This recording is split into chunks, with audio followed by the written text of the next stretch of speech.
참 예수님, 오늘은 6월 12일 연중 제9주간 월요일입니다. 참된 행복이 주는 위로에 대해서 강론하겠습니다. 오늘은 복음에서 진복8단의 말씀을, 독서에서는 하나님께서 주시는 위로의 말씀을 들었습니다.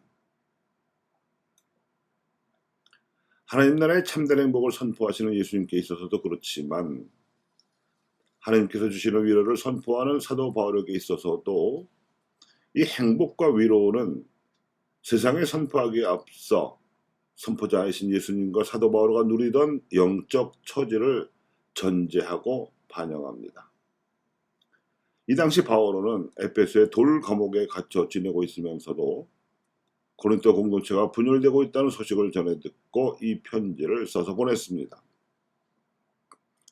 예수님께서도 반대자들로부터 근거 없는 모함을 받으시고 친척 형제들로부터는 오해를 받으셨으며 군중으로부터도 시달림을 받으셔야 했으나 언젠가 군중도 알아들을 귀가 열릴 것을 내다보시고 특히 제자들만큼은 알아듣기를 바라시면서 당신 가르침에 백미를 선보이셨습니다.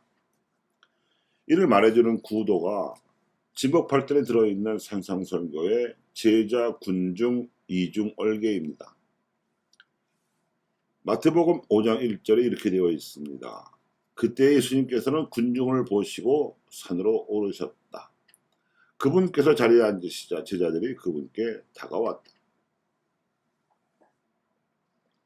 진복8단이라는 하나님 나라의 참된 행복을 먼저 예수님께서 누리시는 가운데 그 다음에 제자들이 그리고 그 주변의 군중에게도 초대되고 있습니다. 제자들을 통해 군중에게로 진복의 복음이 선포되는 과정 역시 예수님으로부터 제자들로 선포되는 과정과 동일합니다. 가지지 못한 것은 줄 수 없는 법이어서 모함과 오해와 시달림 속에서도 변함없이 견디어내며 복음 선포에 충실할 수 있었던 비결은 예수님께서 이미 내적으로 하느님과의 친교 속에서 세상에 줄 수 없고 오직 하느님께서만 주실 수 있는 참된 행복을 풍족하게 누리고 계셨다는 데 있었습니다.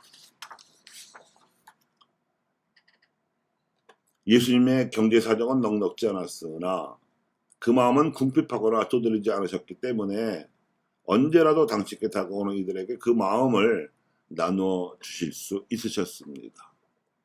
마음이 가난한 사람은 바로 당신이셨던 것입니다. 세상에 슬픈 일이 많아서 슬퍼하는 사람들도 많았으나 그분이 그들을 못 본 채 하지 않으시고 찾아다니시며 위로해 주셨으므로 슬픈 일을 겪은 이들은 그 슬픔 덕분에 오히려 예수님의 위로를 받을 수 있어서 행복할 수 있었습니다. 예수님께서 모함이나 오해를 받는 등 슬픈 일이 생겼을 때 그들이 그분을 위로해 드렸을 것입니다. 오늘 독서의 내용도 바로 이것입니다.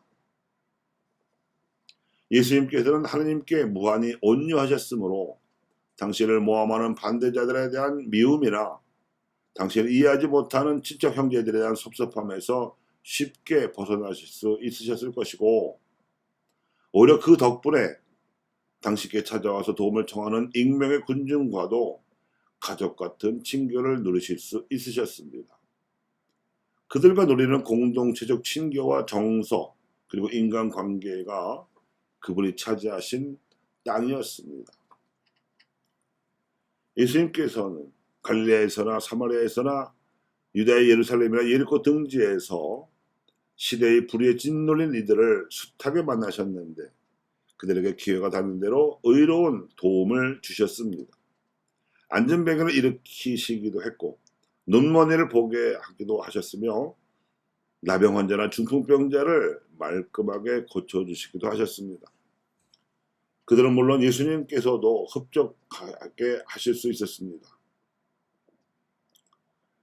예수님께서 이 과정에서 당신으로부터 도움과 자비를 입고 복음도 들어 믿음을 간직하게 된 여인들로부터 제자들 일행의 음식 시중을 비롯한 자비로운 도움을 받으셨는데 이렇게 당신이 베푸시기도 하고 받기도 하신 자비 나눔의 체험을 바탕으로 제자들과 군중에게도 서로 자비를 주고받을 것을 권유하셨습니다. 예수님께서는 공생활을 시작하기 전 유다 광야에서나 공생활 중에나 심지어 공생활 말기 십자가 위에서까지도 사탄의 유혹을 끈질기게 받으셨으나 그 모든 유혹을 하나님 말씀으로 물리치셨습니다. 하나님을 뵙는 지복직관의 행복은 사탄과의 싸움에서 얻을 수 있는 전리품입니다.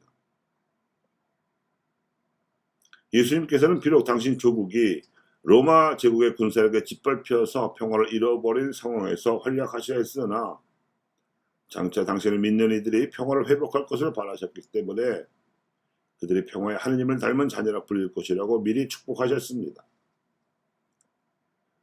예수님께서는 의로움 때문에 박해를 받으셨으나 그 때문에 의로운 길을 멈추지는 않으셨고 오히려 그 박해를 발판으로 삼아서 하나님께 당신 자신을 봉헌하는 기회로 만드셨습니다. 이 교훈을 잊지 않았던 사도들이 대세대로부터 모욕과 박해를 받을 때 예수님으로 말미암아 얻는 기쁨이요 특권임을 깨닫기도 했습니다. 교우 여러분, 예수 성심을 본받으시기 바랍니다. 사실 예수 성심을 본받고자 감옥에서조차 신자 공동체를 위로하려던 사도 바울의 마음도 헤아려 보시기 바랍니다. 하나님 나라의 참된 행복을 누리셨던 예수 성심을 담는 데에서부터 복음 선포가 시작될 수 있습니다. 이것이 우리가 현세에서 이미 누릴 수 있는 일상의 부활입니다.